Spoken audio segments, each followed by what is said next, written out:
Dans cette vidéo, nous allons voir ensemble comment installer le module Nodon éclairage de canaux Zigbee.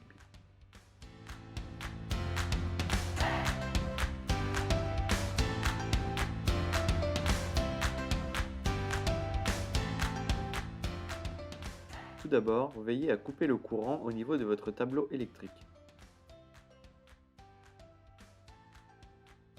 Ensuite, procédez au démontage de l'interrupteur.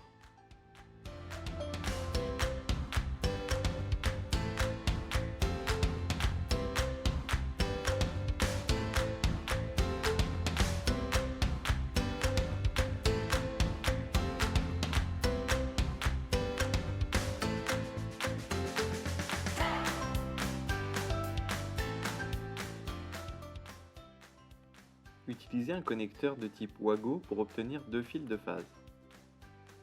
Branchez une des phases à la borne L du module.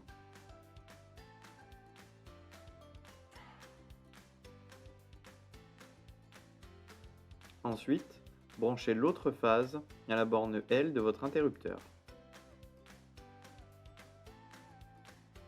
Utilisez ensuite un autre fil pour connecter la borne 1 de votre interrupteur à l'entrée I1 du module.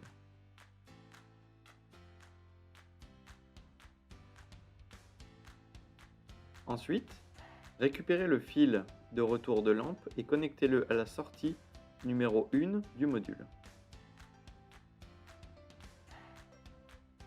Il ne vous reste plus qu'à câbler le fil de neutre sur la borne N du module. Vous pouvez ensuite tout remettre en place dans la boîte d'encastrement. Et une fois cela fait, vous pouvez remonter votre interrupteur.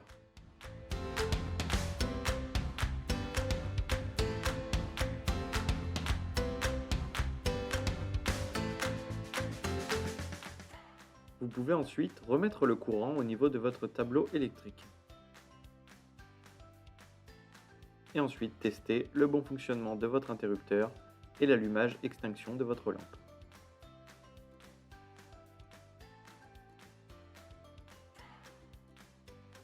Grâce à l'application Nodon Connect qui est disponible sur Android et iOS, vous pouvez vérifier si votre module doit être mis à jour ou non. En ouvrant l'application, celle-ci va scanner tous les modules dans son environnement. Ici, le module éclairage est détecté et nous voyons qu'il est en version 1.8.0. Nous le mettons donc à jour en version 2.7.0. Ceci est très rapide et se fait complètement automatiquement. Votre module est dorénavant mis à jour.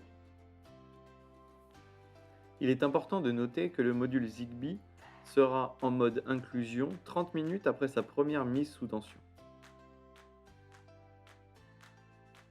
Nous allons donc l'inclure maintenant dans l'écosystème JDOM en utilisant le plugin Zigbee. Nous passons donc en mode inclusion. Le module éclairage est détecté. Nous pouvons voir qu'il a bien été détecté comme un équipement module commutateur double charge. Nous lui attribuons une pièce ainsi qu'une catégorie.